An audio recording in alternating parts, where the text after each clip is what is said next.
Hi friends, మనం క్రితం వీడియోలో చెప్పుకున్నట్టుగా అమెరికా ఇరాన్ మధ్య పచ్చగడ్డి వేస్తే బగ్గుమనే ఈ సందర్భంలో అమెరికా రాష్ట్రపతి డొనాల్డ్ ట్రంప్ ఇరాన్కు ఒక స్ట్రాంగ్ వార్నింగ్ ఇచ్చాడు.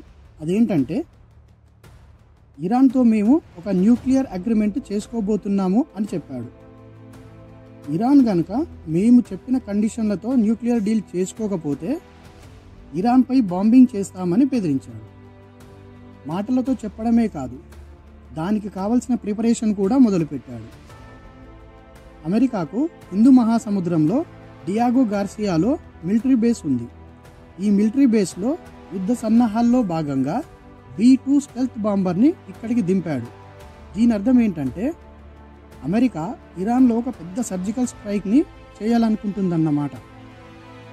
అందుకోసమే ఈ B-2 స్టెల్త్ బాంబర్స్ని ఇరాన్లోకి పంపి అక్కడ వారి సైనిక స్థావరాలపై సర్జికల్ స్ట్రైక్ చేద్దామనుకుంటున్నారు.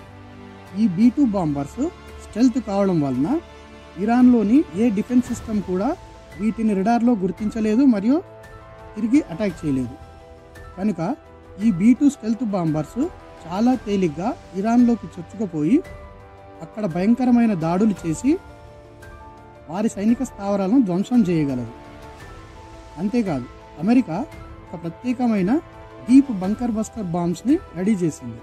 ఎందుకంటే ఇరాన్ అమెరికా మరియు ఇజ్రాయెల్ యొక్క దాడుల నుంచి వాళ్ళ న్యూక్లియర్ ఫెసిలిటీని రక్షించుకోవడానికి అండర్ గ్రౌండ్ సిటీని చాలా సంవత్సరాల నుంచి తయారు చేసి అక్కడే న్యూక్లియర్ బాంబు ప్రయోగాలు చేస్తుంది. మరియు వేల సంఖ్యలో బాలిస్టిక్ మిజైల్స్ అండ్ క్రూజ్ మిజైల్స్ని దాచి ఉంచింది అండర్ గ్రౌండ్లోనే. ఎందుకంటే అమెరికా అండ్ ఇజ్రాయెల్ యొక్క పాపులర్ స్ట్రాటజీ ఏంటంటే యుద్ధం మొదలవ్వక ముందే శత్రువుల సైనిక స్థావరాలపై దాడి చేసి ధ్వంసం చేయడం. ఇలాంటి దాడుల నుంచి ఇరాన్ సైనిక స్థావరాలను కాపాడుకోవడానికి అండర్ గ్రౌండ్ సిటీని నిర్మించుకుంది. ఇప్పుడు ఆ అండర్ గ్రౌండ్ సిటీని ధ్వంసం చేయడానికి అమెరికా స్పెషల్ బాంబులను సిద్ధం చేసుకుంది. ఈ విషయము అమెరికా మరియు ఇజ్రాయెల్కి మంచి వార్త అయినప్పటికీ మన భారతదేశము మరియు మిగతా ప్రపంచానికి చాలా చేదు వార్త. ఎందుకంటే ఇరాన్కు అమెరికా పైన మరియు ఇజ్రాయెల్ పైన డైరెక్ట్గా దాడి చేసే సామర్థ్యం లేదు.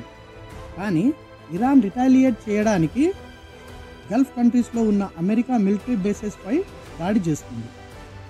దానివలన క్రూడ్ ఆయిల్ ప్రొడక్షన్లో చాలా ప్రాబ్లమ్స్ వస్తాయి. అప్పుడు పెట్రోల్ డీజిల్ రేట్లు విపరీతంగా పెరిగిపోతాయి. మరియు మనం క్రితం వీడియోల్లో చెప్పుకున్నట్టుగా ఇరాన్పై దాడి జరిగితే అంతర్జాతీయంగా 40% వ్యాపారం జరిగే స్ట్రెయిట్ ఆఫ్ హర్మూస్ని అది బ్లాక్ చేస్తుంది. అప్పుడు అంతర్జాతీయంగా 40% వ్యాపారము దెబ్బతింటుంది. దాని ప్రభావం ప్రపంచవ్యాప్తంగా ఉన్న పేదవారిపై విపరీతంగా పడుతుంది. అందుకే ప్రపంచమంతా అమెరికాకు ఇరాన్పై దాడి చేయవద్దని వేడుకుంటుంది. కానీ డొనాల్డ్ ట్రంప్ ఏం నిర్ణయం తీసుకుంటాడో ఈ 2-3 రోజుల్లో మనకు తెలుస్తుంది. ఈ విషయంలో మరిన్ని అప్డేట్స్ తెలుసుకోవడానికి మరియు మిగతా అంతర్జాతీయ విషయాలు తెలుసుకోవడానికి తప్పకుండా మన ఛానల్ని సబ్స్క్రైబ్ చేసుకోండి. Thank you so much.